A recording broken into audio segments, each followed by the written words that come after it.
Si Andrew E. Ano ang sigaw? 12! 12! 12! Magandang gabi po sa inyong lahat, mga tiga-Pasay, mga tiga-Metro Manila. At nabisita po tayo ng marami na nanggagaling po sa iba't ibang lugar. Magsiupo po tayo at mga 2 oras itong speech ko. Bago po tayo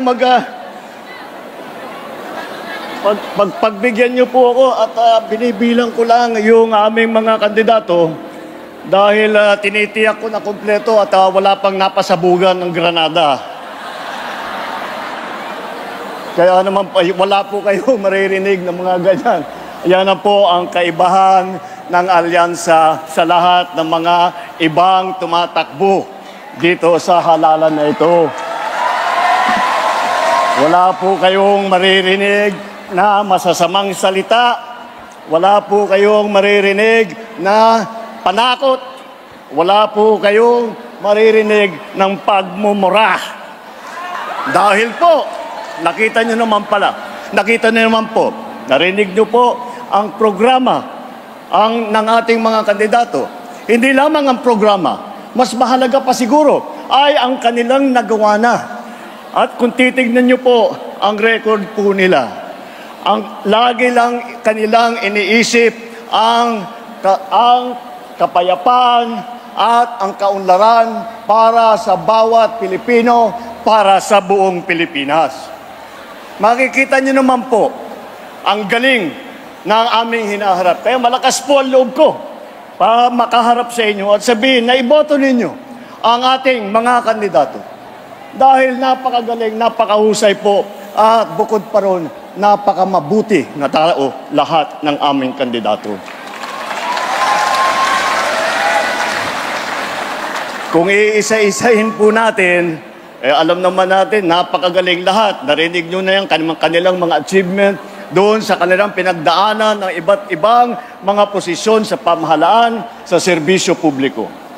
At pag pinagsama-sama natin, lahat po na ito, ng napakagaling, ay nako, talaga naman, nakakagulat at nakakatuwa na makita na meron tayong mga nagsiservisyo sa publiko na ganito ang pagmamahal sa taong bayan, ganito ang pag-aalala sa taong bayan, ganito ang pagbibigay ng tulong sa bawat Pilipino.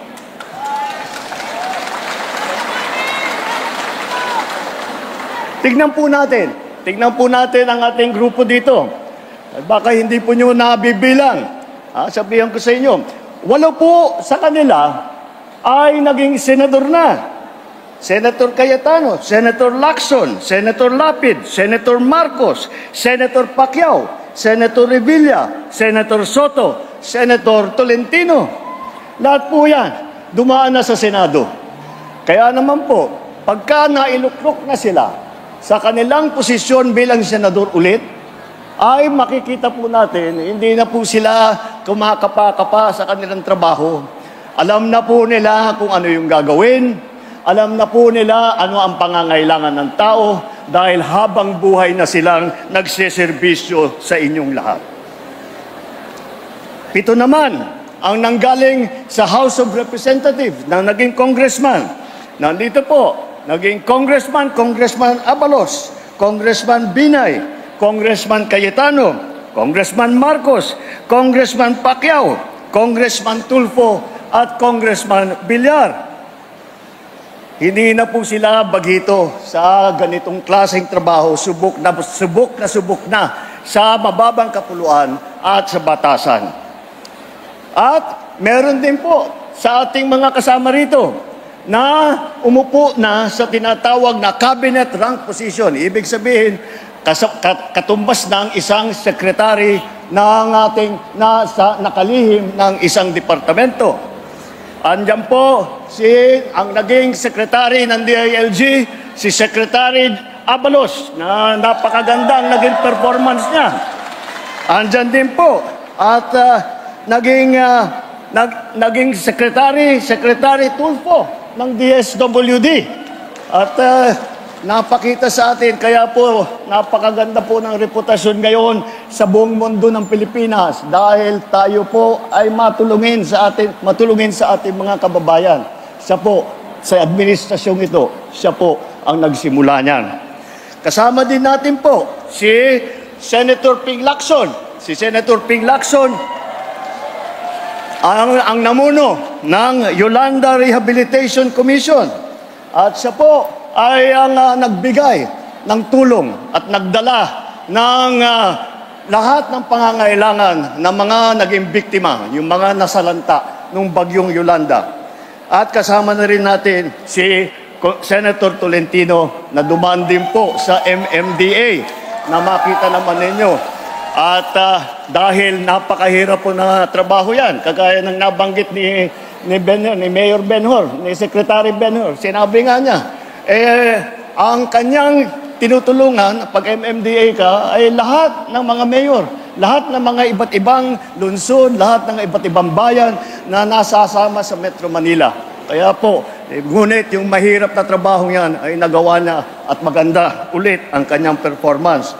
Alam nila ang gobyerno, kabisado nila mula sa matataas na posisyon at hindi na sila nagdadada na basta daldal ng daldal, gawa lang sila ng gawa, trabaho lang sila ng trabaho. They will stand in the Senate not to oppose but to propose. Ibig sabihin, wala silang hinahangad na panggulo. Wala silang iniisip na pagwatak-watakin ang Pilipinas. Wala silang iniisip kung hindi ang pagkakaisa para sa kabubuti ng ating bansa. Narinig nyo rin po ang tatlo sa aming kandidato na naging gobernador. Andyan po ay yung aking kapatid, naging gobernador ng lungsod namin sa Ilocos Norte. At nandyan din po ang Governor Lito Lapid ng Pampanga. At ang napakalaking probinsya ay hinawakan din po ni Governor Bong Revilla.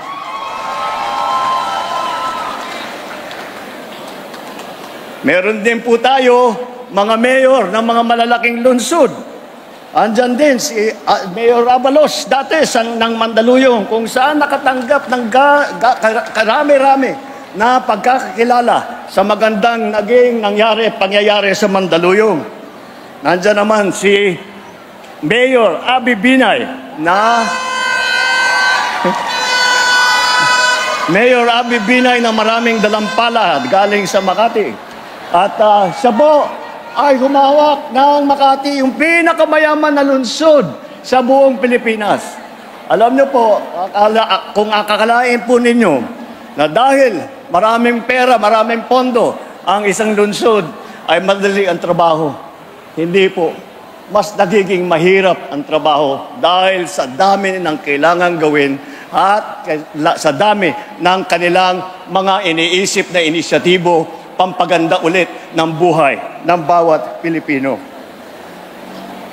Andyan din po ang si Senator Tolentino na naging mayor naman ng Tagaytay. At huwag natin makakalimutan na alam nyo po, baka hindi nyo po alam, na ang unang Senator Soto ay si Senator Vicente Soto na galing naman sa Cebu. At hindi lamang yun, si Senator Soto rin ay dumaan din sa LGU, dumaan din sa local government. Ay vice mayor naman siya ng Quezon City. Kaya makikita ninyo, napakalawak na ang kanilang karanasan, napakalalim na ang kanilang dedikasyon sa trabaho ng pagseserbisyo sa publiko. Hindi po natin kinakalimutan ang ating mga kababaihan. Dahil apat po sa ating mga kandidato, apat po sa kanila ay babae. Hindi lamang po na pangkaraniwan ng babae. Matagal ko na pong kilala silang lahat. Ang titibay nitong mga ito, akala mo sa tapang nila parang mga sundalo. Kaya maaasahan ninyo na ipagtatanggol nila ang karapatan ng mga kababaihan. at maririnig ang boses ng kababaihan sa Senado. Kung sa pambabatas naman, 4 po sa kanila ay abogado. Ang abogado po, nandito si Benhur Abalos, si Abby Binay, si Pia Cayetano, si Tol Tolentino.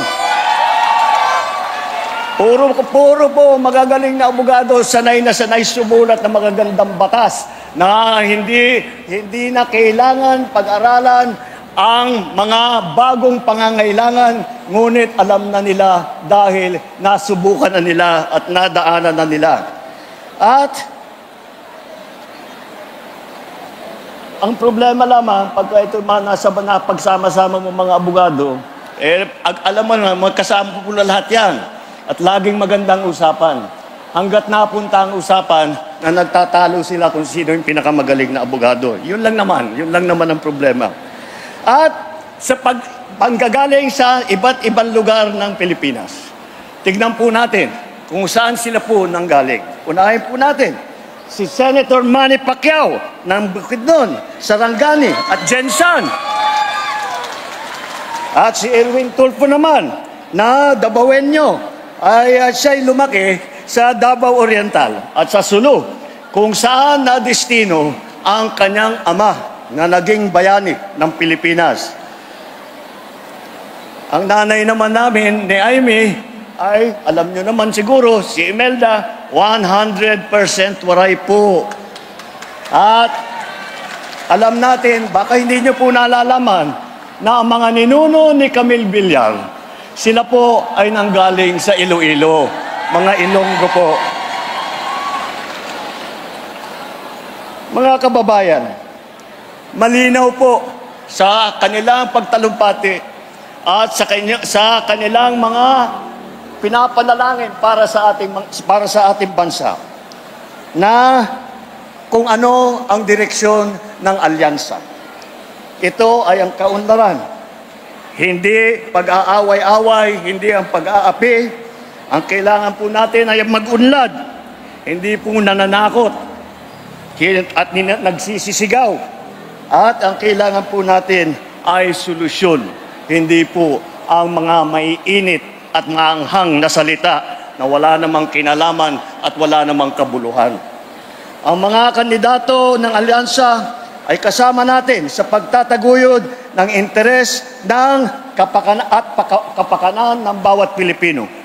Ipaglalaban natin ang ating soberanyo at karapatan sa pamamagitan ng diplomasya at dignidad. Hindi natin isusuko ni isang pulgada ng ating teritoryo at hindi tayo kailangan sumunod sa kahit na sinong mga dayuhan na kahit na pang sabihin nila. Tayo po ay may ganap na karapatan at dapat makinabang sa yaman ng ating sariling bayan. Sa laban kontra naman sa krimen at droga, hindi natin kailangan dumaan sa madugong solusyon. Wala kaming paniniwala na ang solusyon ay kailangan pumatay ng libong-libong Pilipino. May tamang paraan para tiyakin ang kapayapaan at kaayusan. At yun ay sa pamamagitan ng mga maayos na batas, epektibong pagpapatupad ng mga malalakas na suporta sa ating mga pulis at lokal na pamahalaan. Sa ekonomiya naman at sa trabaho, hindi natin kailangan umasa sa iligal na mga industriya tulad ng Pogo na naging pugad ng krimen at karahasan. Ang solusyon po ay tunay na trabaho, disenteng sweldo at suporta sa maliliit at sa mga nangangailangan. Kaya tayo na, magkaisa muli tayo kagaya ng ating ginagawa kapag tayo'y nahaharap sa krisis. Magkaisa po tayo at sabay-sabay natin tulungan, suportahan at iboto ang alyansa para sa bagong Pilipinas. Mabuhay ang Pasay! Mabuhay ang Metro Manila! Mabuhay ang alyansa! Maraming salamat po sa inyong pagkikinig.